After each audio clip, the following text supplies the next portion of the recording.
Golconda jewels వారి కొత్త brand Purvi light weight లో హెవీ డిజైన్ ఈ నవంబర్ 1 కూకట్పల్లిలో గ్రాండ్ ఓపెనింగ్ వివరాలకు సంప్రదించండి.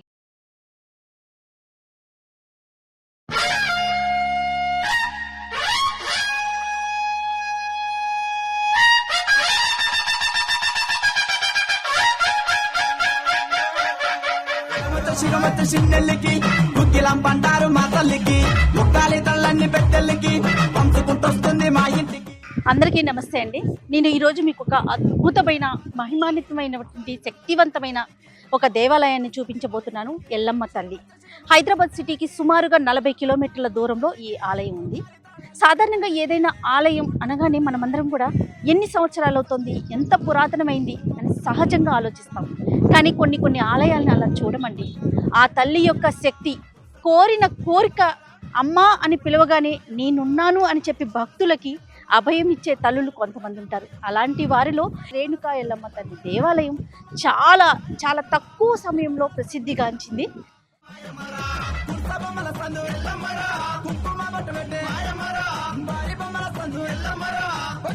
జనాలైతే అసలు ఏ మాత్రం తగ్గట్లేదండి. తండోపతండాలుగా వెళ్ళిన వాళ్ళు వెళ్తూనే ఉన్నారు, వచ్చే వాళ్ళు వస్తూనే ఉన్నారు. ఇదిగోండి, జస్ట్ అంటే పెద్ద లోతు అనిపించట్లేదు, కానీ కొంచెం మోకాళ్ళ వరకు వచ్చేలాగా, అంటే మోకాళ్ళ దాకా కూడా రావట్లేదు, కొంచెం నీరైతే ఉంది. నీటిలోనే భక్తులంతా కూడా వెళ్ళి అమ్మవారిని దర్శనం చేసుకుంటూ ఉన్నారు.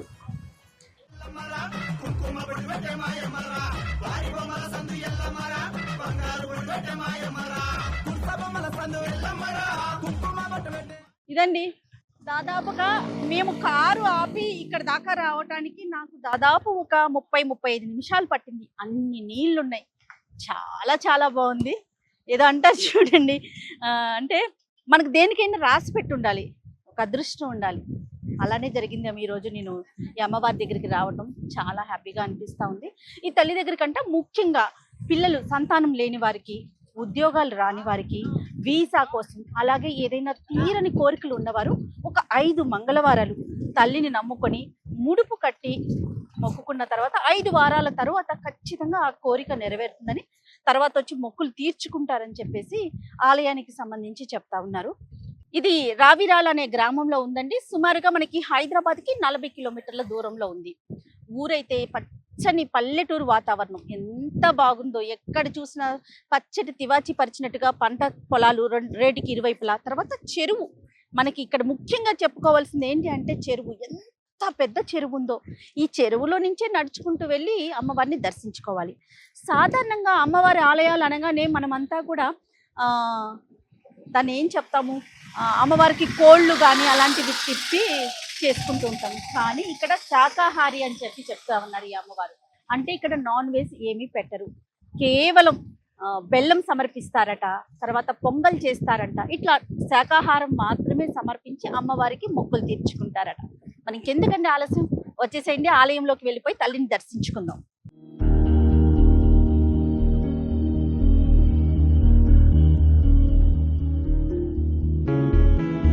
ఇదండి ఆలయ ప్రాంగణం యొక్క మొదలు. ఇది యాక్చువల్గా ఇదిగోండి, ఇక్కడ మీకు బోర్డు కనిపిస్తా ఉంది, శ్రీ సూర్యగిరి ఎల్లమ్మ దేవస్థానము. ఇది రావిరాల గ్రామం, మహేశ్వరం, రంగారెడ్డి జిల్లాలో ఉంది.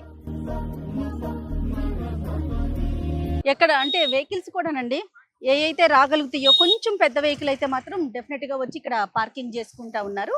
అదర్వైజ్ రాని చిన్న వెహికల్స్ని రోడ్డుకి ఎంట్రన్స్లోనే అక్కడే పెట్టేసుకొని అంతా కూడా నడిచి రావాలి అన్న ఇంట్రెస్ట్ ఉన్న వాళ్ళు ప్రతి ఒక్కరు కూడా వెహికల్ అక్కడే పెట్టుకొని వచ్చి తల్లిని దర్శించుకుంటున్నారు. ఎట్లా అన్నా? పాలు మొత్తం 100. ఏ రోజు ఎక్కువ వస్తారు జనం? మంగళవారం రోజు. ఏం చేస్తారు మంగళవారం స్పెషల్ ఏంటి? దర్శనం అది బాగుంటుందా? దర్శనం బాగా చేస్తారా? Okay okay.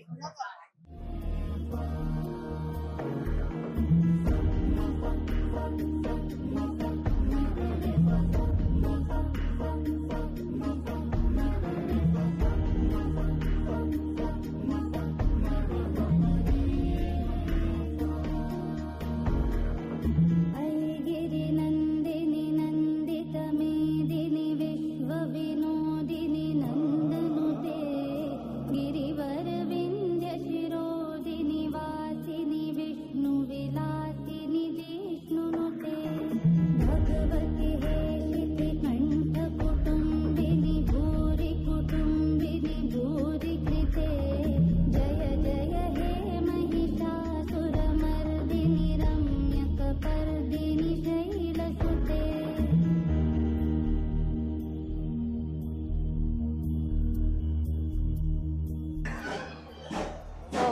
అందరినీ మూవ్ చేసి లోపలికి వెళ్ళి నాగేంద్ర స్వామికి చక్కగా పాలు సమర్పించి కొబ్బరికాయ కొట్టొచ్చానండి.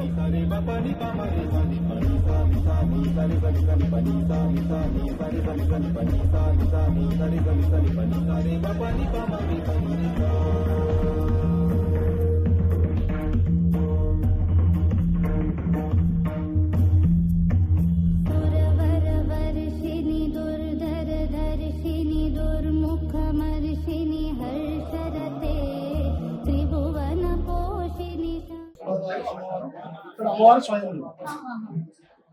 ఇక్కడ అమ్మవారు స్వయంభూ చిన్నగా ఉండే చిన్న రావు దినదినాలుగా అమ్మవారు లోపు పెరుగుతా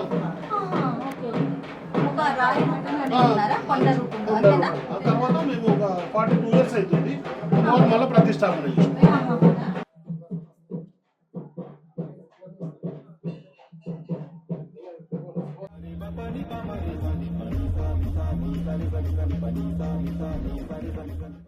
ओम सम्राजंज विराजंज अविस्मेर्यातनोग्रहे लक्ष्मीराष्टस्तया मुखे नयामातकं प्रजामसे अघोरेभ्यो नघोरेभ्यो घोरघोरदेभ्यः सर्वेभ्यः सर्वधर्मेभ्यो नमस्ते सुरुद्रलोकेभ्यः हिरण्यवासं मदो पूर्णं ददाति मदव्यस्थाने च एकदा ब्राह्मणोपहारे एकदै विद्यमानाय शेषोद्रादि नित्यश्रेयस्तु नित्यमङ्गलानि भवन्तु आनन्दविद्यगर्भोर्यस्तमङ्गलनीराजनदीपं दर्शयामि नमस्करोमि।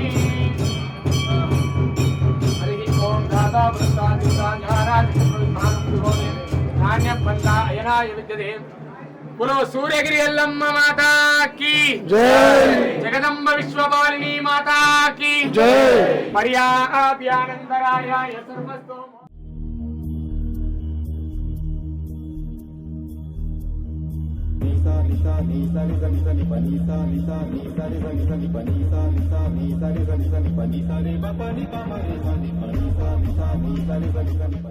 ఇక్కడ అమ్మవారు సురంగుట ఎల్లమ్మ టెంపుల్ అంటారు. ఇక్కడ బాపనంటి ఎల్లమ్మ అమ్మవారు స్వయంభూ. ఇక్కడ రాయి రూపంలో వెలిసింది. ఇవి చుట్టుముట్టు అమ్మవారు చుట్టుముట్టు గుట్టలు ఉంటుండే. గుట్టల మధ్య పుట్ట పైన అమ్మవారు స్వయంభూ అమ్మవారు వెలిసింది. ఇక్కడ అమ్మవారు ఫస్ట్ అమ్మవారు ఇక్కడ ఒకతే ఉంటుండే, తర్వాత అమ్మవారు ప్రతిష్ఠ చేసిరు. కావున భక్తులకి ఏంటంటే ఇక్కడ అమ్మవారికి మొక్కిన వారికి వరాలు అమ్మవారు తొందరలో ఇస్తుంది. 5 వారాలు గుడికి రాగానే అమ్మవారు మొక్కులు అనేది ఖచ్చితంగా నిలబెడుతుంది. సంతానం లేని వారికి, వీసా రాని వారికి, పిల్లలు కాని వారికి అమ్మవారు అంటే చాలా ఇష్టం కాబట్టి కోరుకోగానే అమ్మవారు వెంటనే వరాలు ఇస్తుంది. కావున ఇక్కడ గుడిలో ఏంటంటే ఫస్ట్ రామస్వామి అని పూజారి ఉంటుండే. ఆయన మా నాన్న ఉంటుండే. ఆయనే ఫస్ట్ గుడికి మొత్తం పూజారి ఉంటుండే. అంతా సేవా కార్యక్రమం ఆయనే చేస్తుండే. ఇప్పుడు ఆయన మరణించింది కాబట్టి ఇప్పుడు ఆయన జాడలో మేము వాళ్ళ కొడుకుని చేస్తున్నాం. కావున మా వంశపరిపారం కాబట్టి మేము మా నాయన ఉంటాం మేము చేస్తున్నాం. ఇక్కడ అమ్మవారు కళ్యాణం శ్రావణ మాసంలో 3వ వారం రాఖీ పౌర్ణమి వెళ్ళగానే 3వ వారం అమ్మవారు కళ్యాణం అవుతుంది. అగ్గిగుండాలు అవుతాయి, సదర పట్టాలు ఉంటాయి. శివగణాదులు 1000 సంఖ్యలో శివగణాదులు వచ్చి అమ్మవారు కళ్యాణం విజయవంతం చేసి శివగణాదులు వెళ్తారు. ముడుపులో 5 నిమ్మకాయలు, 5 ఖర్జూర పండ్లు, 5 ఒక్కలు, 5 తమలపాకులు, నవధాన్యాలతోటి బూర్వీకని కొబ్బరికాయ, ఎర్ర జాకెట్ పీసు తీసుకొని పడిగడిపిన అమ్మవారి దగ్గరకు వచ్చి అమ్మవారికి మొక్కి ముడుపు కట్టి అమ్మవారికి 5 చుట్టూ చేసి ముడుపు కట్టేసి 5 వారాలు తిరిగితే వెంటనే అమ్మవారు నిలబెడతారు కోరికలు. మంగళవారం రావాలి. అమ్మవారికి బాపంటి కాబట్టి అమ్మవారికి చాలా ఇష్టమైన రోజు మంగళవారం. మంగళవారం రోజు వచ్చి ముడుపు కడితే వెంటనే మొక్కులు అనేది నిలబెడతాయి.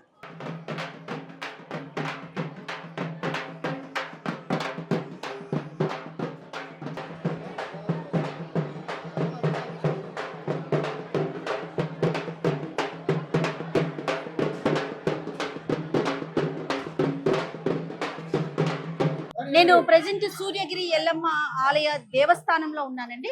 నాతో పాటు చైర్మన్ గారు ఉన్నారు. ఒకసారి మాట్లాడదాం. నమస్తే అండి. ఏంటండి ఈ జనం ఏంటి, ఈ భక్త సందోహం ఏంటి? ఏంటంటే ఇసుకేస్తే రాలరు అనే సామెత నాకు నిజంగా నిజం అనిపిస్తుంది. నిజమేనండి, ఇసుకేస్తే రాలంత జనం ఉంటారు మా దగ్గర. కాకపోతే మాకు పొద్దున వర్షం పడి డిస్టర్బెన్స్ జరిగింది, దాని వల్ల కొద్దిగా క్రౌడ్ తగ్గింది. ప్రతి ఏ రోజు ఎక్కువగా ఉంటారండి భక్తులు? ట్యూస్డే ఎక్కువ ఉంటారు, సండే ఉంటారు, ఫ్రైడే ఉంటారు. ఓకే. బాగా అంటే ట్యూస్డే ఎక్కువ ఉంటారు. ఆహా.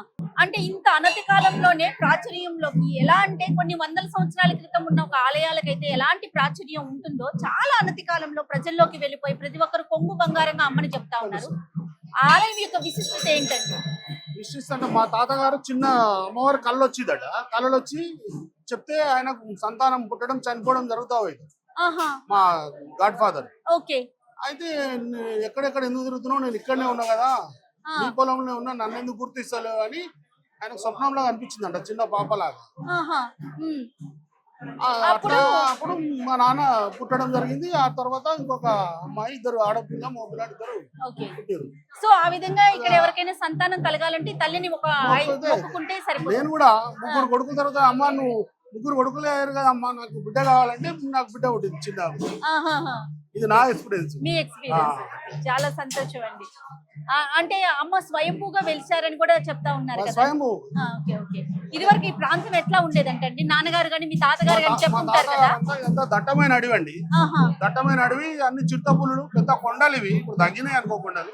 పెద్ద కొండలు అయితే చిరుతపుల్లు ఉంటుండే. పక్కనే మా పశువుల పాక అంత ఉంటుండే. ఇదంతా మా ఆధీనంలో ఉన్న పొలం. అయితే ఇక్కడే వ్యవసాయం చేసుకుంటే ఇక్కడే వంతుండే. చిరుతపుళ్ళు వచ్చి వాళ్ళను లాగల దుడ్డేల మేకలను ఎత్తుకోపోతుండే. ఆ టైంలో వీళ్ళు పిల్లలు లేదని ఏడుస్తూ ఉంటే మధ్యరాత్రి కళల వాడిని వచ్చి నేను ఇక్కడే ఉన్నా కదా అని చూపించిందట ఆమె కళలు వచ్చి.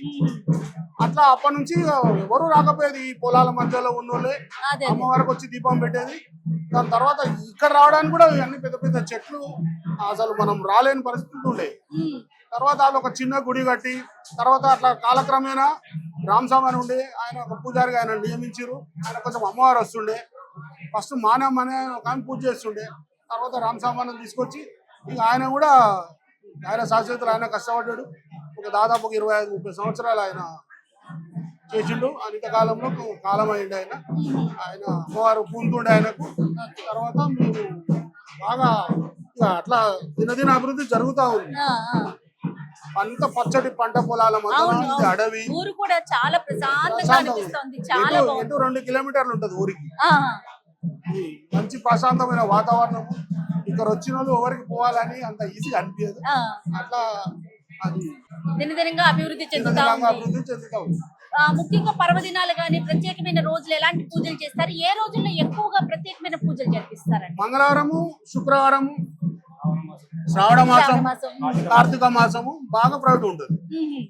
సత్యనారాయణ వ్రతాలు, నోములు, కేదార నోములు, కుంకుమార్చనలు, నవరాత్రులు కూడా బాగా చేస్తాం. మేము చండీ హోమం చేస్తాం. నవరాత్రులు అమ్మవారి దేవి చరణాతులలో ఒక చండీ చేస్తాము. బాగా చేస్తాం. ఇక్కడ ఉండదు నాన్ వెజ్ ఉండదు. ఇక్కడ ప్రత్యేకత ఏంటంటే ఇక్కడ నాన్ వెజ్ ఉండదు. ఆల్కహాల్, నాన్ వెజ్ అట్లాంటిది ఏమి ఉండదు. ఎవరైనా తాగి వచ్చినా తిన్నొచ్చినా అమ్మవారి ముందరకు వస్తే కింద పడిపోతాడు. పడిపోయి బ్లడ్ కక్కేస్తాడు. ఎవరైనా తాగి వస్తే ఏమైతే నేను వస్తాను కదా ఎవరో, అట్లాంటిది ఉండదు మా దగ్గర. తాగుడు కానీ ఓన్లీ శాకాహారం, ఓన్లీ బెల్లము, కూరలు, పరమాన్నము, పాయసము అట్లాంటిదే ఉంటుంది. సత్యనారాయణ వ్రతాలు, సత్యనారాయణ బాగా వ్రతాలు. శ్రావణ మాసము అమ్మవారి కళ్యాణము ఉంటుంది. శ్రావణ మాసము రాఖీ పౌర్ణమి తర్వాత అమ్మవారి కళ్యాణం ఉంటది. బాగా ఉంటది. ఊర్ల నుంచి అమ్మవారి ఊరేగింపు ఉంటుంది. పెద్ద పటం ఉంటది. అమ్మవారి కళ్యాణం ఉంటది. సేమ్ కొమ్మరేలు ఎలా ఉంటుందో అలాగా చేస్తాం. అమ్మవారికి మేము గతంలో గర్భగుడిలో ఒడిబియ్యం పోపించేవాళ్ళం. బోనం కానీ ఒడిబియ్యం కానీ లోపల సమర్పించేవాళ్ళం. తర్వాత బాగా క్రౌడ్ పెరిగింది. బోనాలు బయట ఎక్కిస్తున్నాము.